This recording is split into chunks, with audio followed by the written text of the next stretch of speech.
ahoana marina, mbola hiaritra tsy firarahina foana ve?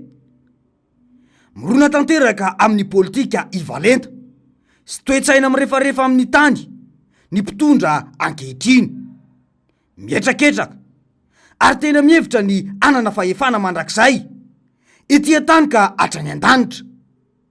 Rehefa ny hafa no misioka dia vorondolo, fa rehefa izy mianakavy dia voromanga. Toa efa tsy firenena demokratika intsony i Madagasikara, fa tahaka ny any Chine na Korea avaratra izany no fomba fitantanana ny firenena. Tena miaina amina politika ny revin-gadra. Tsy mbola nisy tao anatin'ny 80 taona izany fanjakana matahotra sy manakana fankalazana ny tsingeritaon'olona izany, fa ny mpitondra ankehitriny dia nipoitra. Ny mpitondra mahazo mamoro vahoaka amina toerana anjakana ny coronavirus, fa ny mpanohitra daroana lacrymogène raha mankalaza ny tsingeritaona ny any amina toerana vitsy trangana valana retina. Tsy vitan'izany fa ity no zavanisy nandritra ny fampiresahana iny tamin'ny zavaniseho tany Itoliara iny. Responsable ny MBS ao national, misy station MBS ato. Tsy avela miditra ao zay. Ataontsika côté zany ny côté politique. Izay ireo koa staff politique. Io zany nareo tsy azo atao fa nahazo baiko. Dia misy réquisition aveo ao, réquisitionné zany ty toerany ty. Dia le valiteninao zany omenao eto dia zay le teneniko anao ray aman-dreny. Mamonjenao any lehibenay fa ny baiko azonay réquisition ny ato aminareo any zao. ahafahanareo mivorivory. Manatona ny lehibenay mivantana. Zay le fantaninay mana réquisition ve nareo? Manana réquisition ve nareo zany zao. Maforce nareo, maforce nareo misy taratasy. Dia misy réquisition nareo. Manatona ny Zay le fantaninay mana réquisition ve nareo? Nareo zany mila manana zany le olonete. Nareo. Zay ny baiko azonay. D'accord, réquisition. Manatanteraka baiko sans réquisition. Manatona Quand même sortant d'école tsika zany de mba ataovy ao famanatarana baiko manaiky ao manana lehibe ianao. Zay ny mahatonga anao hoe gérentsika ho any circonstance misy eto satria tsika ny eto. Rahanao koa zay makano ny lehibe ianao. Lehibe ianao nefa tsy mety amin'ny zava-misy mahatonga anao miresaky. Verbal tonga afanao teto manatona anao ny lehibenay. D'accord. Izy no afaka hamaly anao kokoa mikasika an'izay. Fantanina tsotra zany hoe ny baiko azonareo verbal. Baiko verbal ny azo tako. Mazava amintsika rehetra angamba ny fampiresahana teo. Baiko no voaray. Izany hoe na manara-dalàna na tsy manara-dalàna dia izay tiany atao no atao eto. Io no azo amaritana ny teny sy ny baiko izay nomena ny mpitandro ny filaminana ireo. Izany dia midika mazava fa tsy misy irarahiny irajoely izay lalàna sy ny fanaran-dalàna izany, fa izay tiany atao eto no ataony. Toy izany ihany koa ny fahalalàna maneho hevitra. Tena azo tsapahitanana ny riska isiny fipoahana ara-sosialy raha io zava-mitranga amin'ny fiakarany vidiny zavatra io. Tsy zaka ny vahoaka intsony izany taxi be ana 500 ariary miampy ny fiakarany vidin-tsolika dia mitarika inflation générale na fiakarany vidin'entana amin'ny ankapobeny. Ny vidim-bary efa 2,000 ariary eny an-tsena farafahakeliny. Manampitrotraka izany anefa tsy mitady vahaolana ny fanjakana amin'ny resaka delestaza fa hatapahan-drano ny tsy fandriam-pahalemana tsy resahana intsony. Aiza ilay hoe avelao ny olona anio ny hevitra? Efa tsy misy intsony ve ny delestaza sy ny fanapahan-drano amin'izao? Raha nodradradradraina ny vidim-bary 2,000 ariary dia ohatrin'izy izao. Ankehitriny lazaina fa tsy etika madio fa mifony fanokana-panjakana sy japina mpanao politika ankehitriny. Raha toka mikasa aneo hevitra eny amin'ny kanjany 17 Mey ny mpiaro ny zonim-panjifa sy ny mpiaradia aminy. Izay tiany olona io na mpanao politika na olon-tsotra aneo hevitra sy ilaza ny manahirana azy. Ny mpiaro ny zonim-panjifa izay efa nilaza mazava fa fanehoan-kevitra noho ny tsy firarahin-drajoelona ny zavatra ataony sy ny tokony ataony ary ny manara-dalàna eto amin'ny firenena no antony. Isan'izany io fiakarany vidim-piainana io.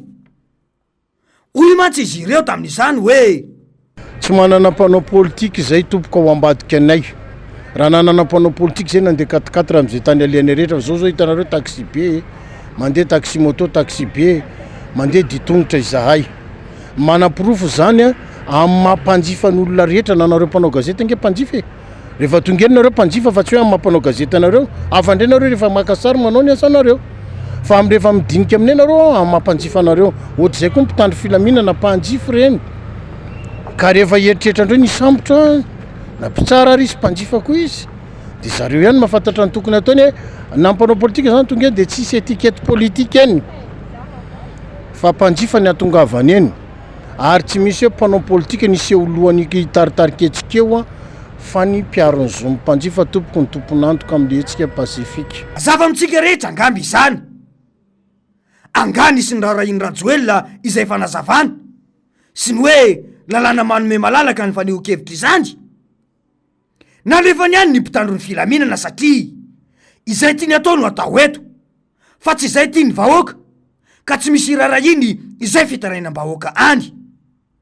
asakasaky ny vahoaka zay tsy mbola hifo amin'izao zava-misy izao asa raha mbola tsaron'ny mpitondra ankehitriny ny filanjany vatapaty sy nanompa faratampony ny filoha vaofidim-bahoaka tamin'ny taona 2024 saingy tsy marary aminy ireny satria tsy izy no voakasika tsy olana aminy ireny satria izy no nanao tahaka ilay nandoro sy nandroba fananan'olona ihany koa tamin'ny taona 2024 izao vofankalazana tsingery taona sy fanehokevitra tsotra aza mana tsy enjehiny de mipetraka ny fanontaniana hoe inona momba raharahin-drajoelona eto amin'ity firenena ity fahalalam-bahoaka amin'ny teny tsy raharahiny fiakarany vidim-piainana tsy raharahiny ny lalam-panorenana tsy raharahiny ny vavan'ny mpanao politika tsy raharahiny ny tany-bahoaka lasany vahiny tsy raharahiny ny rano tsy misy tsy raharahiny ny fahatam-panjiro tsy raharahiny ny fahampoten'ireo orinasa-panjakana tsy raharahiny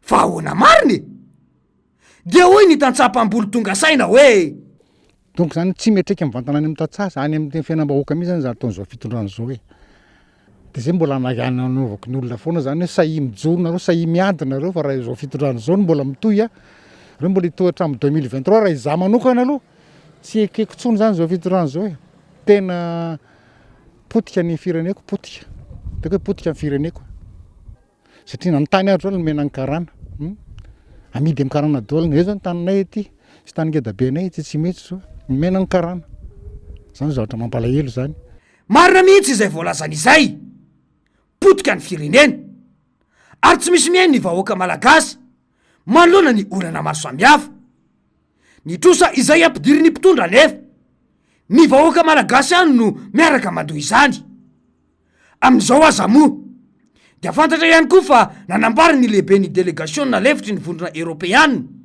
misana ny madagasikara sy ny vondrona nosy komoro fa tokony nampidirina ny fitsirihana sy ny fanadiadiana lalina makasika ny fandaniana ny vola azo tamin'ny valana retina coronavirus tombanana ho manodidina ny 570 tapitrisa euro izany ary nylaza ny vondrona européanne fa ny fahenon'izy ireo azy dia voalaza fa eo anivo ny ministera ny fitsarana izany zao ka de miandry ny fahamoahana sy ny fampafantarana izany izy ireo ady hevitra efatry ny ela niteraka ia samihafa ny fomba fampiasany ny fanjakana rajoelona ny vola ny covid-19 maro ny aia momba ny kolokolo goavana niteraka ady hevitra teto toy ny raharaha bonbon soseta sy ny raharaha écran plat anga misy ny raharahin rajoelany zany ny fomba firesaka mifanipaka to milaza ny ministry ny serasera fa nindramina ireo tsy mataho-dalana sy ny fiara samihafa nampiasaina raha toka ny laza ny filoha fa nofidiana ireny rehetra ireny dia manefa tsy azo antoka ny mpitondra malagasy amin'ny fitantanam-bola ary ahina foana ny kolikoly vao avy namerina ny volan'ny banky iraisam-pirenena noho ny fitantanana tsy mankarahara tao amin'ny jirama koa ny vola no voaverina fa ireo mety hinana-kepoka mbola atao tsy misy resaka hatramin'izao mbola angataham-panazavana arahana pirofo tsy misy ka hatramin'ny androany fa 12 volana desambra ny momba ny fandaniam-bola sasany izay midika mazava fa tsy atokisany sy ahina omonanao fanambarana osoka ny mpitondra malagasy momba ny fandaniana ireny fa matsim-bola ireny ary ny hita tato ato dia aleo ny sehatra iraisam-pirenena ny tantana mivantana na manome mitsitataika ny famatsim-bola natoana arabola omeny.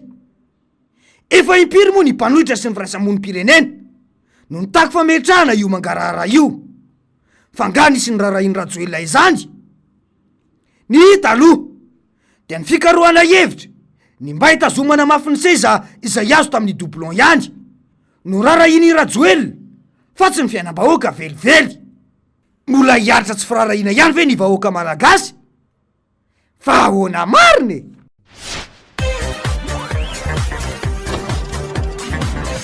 Ahoana mariny?